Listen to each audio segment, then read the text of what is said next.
ओम प्रकाश राजभर एक ऐसा नाम जिसे आप पसंद करें या ना करें, लेकिन आप पीले झंडे वाली पार्टी के इस नेता को इग्नोर नहीं कर सकते।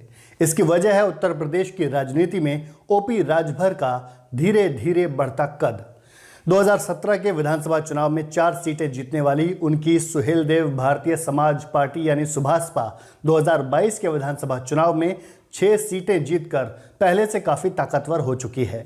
सुभासपा के इस समय यूपी में कांग्रेस और बीएसपी दोनों से ज्यादा विधायक हैं। सुभासपा ऐसी 2 पार्टियों से बड़ा दल है जो यूपी में अपने दम पर सरकार बना चुकी हैं। उत्तर प्रदेश की विधानसभा में मौजूदा स्थिति को देखते हुए 6 विधायकों की संख्या सरकार बनाने या गिराने के लिहाज से कोई वैल्यू नहीं रखती, लेकिन यूपी से भरी जाने वाली राज्यसभा सीटों के लिहाज से 6 विधायक एक बड़ी और महत्वपूर्ण संख्या है।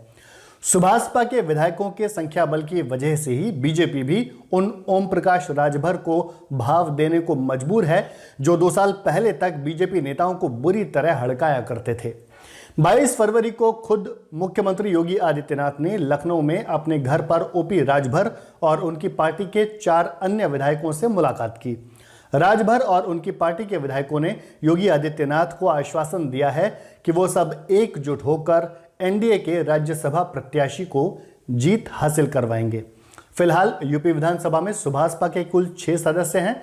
2022 के यूपी विधानसभा चुनाव में जहूराबाद से खुद ओम प्रकाश राजभर, जखनिया से बेदीराम, बेलथरा रोड से हंसूराम, मऊ सदर से अब्बास अंसारी, जफराबाद से जगदीश नारायण और महादेवा सीट से दूधराम विधायक बने थे। 2017 के बाद 2022 का विधानसभा चुनाव लगातार दूसरा ऐसा मौका था जब सुहेलदेव भारतीय समाज पार्टी ने पूर्वांचल में अपना दम साबित किया था। 2017 में वो एनडीए का हिस्सा बने थे और एनडीए को प्रचंड बहुमत मिला था। इसके बाद 2022 में राजभर ने समाजवादी पार्टी का साथ दिया। हालांकि सपा की सरकार तो नहीं बनी, लेकिन उसने अपनी सीटों की संख्या को 47 से बढ़ाकर 100 से ऊपर पहुंचा दिया था। अब 2024 के लोकसभा चुनाव से पहले ओम प्रकाश राजभर एक बार फिर एनडीए के साथ हैं। हालांकि ओपी राजभर चुनाव दर चुनाव अपनी पार्टी को भले ही मजबूत कर रहे हैं, लेकिन एक मामले में वो असफल रहे हैं। ओम प्रकाश राजभर के तमाम प्रयासों के बावजूद पिछले 2 चुनावों में उनके बेटे को विधानसभा पहुंचने का मौका नहीं मिल पाया है। 2022 में वाराणसी जिले की शिवपुर विधानसभा सीट पर सुभासपा के महासचिव और ओम प्रकाश के पुत्र अरविंद राजभर को यूपी सरकार के मंत्री अनिल राजभर ने हरा दिया था और 2017 में बलिया जिले की बांसडीह सीट पर उन्हें बीजेपी के समर्थित उम्मीदवार होने के बाद भी हार मिली थी। 2017 में सुभासपा का गठबंधन बीजेपी के साथ था। उस समय उनके खाते में 4 सीटें आई थीं। पार्टी के अध्यक्ष ओम प्रकाश राजभर योगी सरकार की कैबिनेट में मंत्री भी बनाए गए थे, लेकिन उनके बड़बोलेपन और अपनी ही सरकार के खिलाफ बयानबाजी की वजह से मंत्रिमंडल से उनकी विदाई हो गई थी। 2022 में सुभासपा ने अपनी ताकत तो बढ़ाई, लेकिन जल्द ही उसे एहसास हो गया कि सपा के साथ रहने से उसे कुछ हासिल होने वाला नहीं है। इसलिए वो 2023 में सपा को छोड़कर वापस एनडीए में आ गई। हालांकि एनडीए में उन्हें शामिल तो कर लिया गया, लेकिन अभी तक यूपी सरकार में मंत्री नहीं बनाया गया है। ओम प्रकाश राजभर जब से एनडीए का हिस्सा बने हैं, तभी से उनके मंत्री बनने को लेकर कई तरह के कयास लगाए जा रहे हैं। कई बार इस तरह की खबरें सामने आई कि जल्द ही उन्हें योगी सरकार में कोई मंत्री पद दिया जा सकता है, लेकिन अब तक न तो योगी मंत्रिमंडल का विस्तार हुआ है और न ही ओम प्रकाश राजभर मंत्री बनाए गए हैं। बीच बीच में राजभर बयान देते रहते हैं कि उन्हें जल्द ही मंत्री बनाया जाएगा, लेकिन उनकी मुराद पूरी नहीं हो रही। शायद इसके पीछे वजह है ओपी राजभर का बड़बोलापन और कभी भी कुछ भी बोल देने की आदत। बीजेपी 2017 की उनकी हरकतों की वजह से भी उन्हें मंत्री बनाने से हिचक रही है।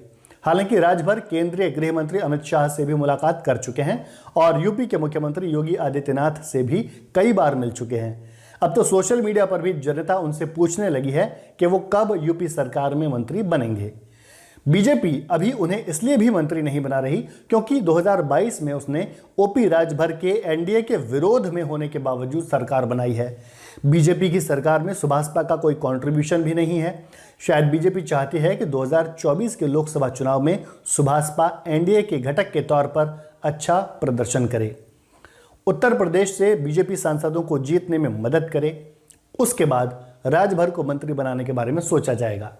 यहाँ एक बात और ध्यान देने वाली है कि 2023 में सुभाषपा के एनडीए में आने के बावजूद घोसी लोकसभा उपचुनाव में बीजेपी प्रत्याशी को हार का सामना करना पड़ा है। ओम प्रकाश राजभर की सुहेलदेव भारतीय समाज पार्टी के साथ बीजेपी का गठबंधन हुआ था और घोसी से सपा विधायक दारा सिंह चौहान सपा की सदस्यता और विधायकी छोड़कर बीजेपी में शामिल हुए थे।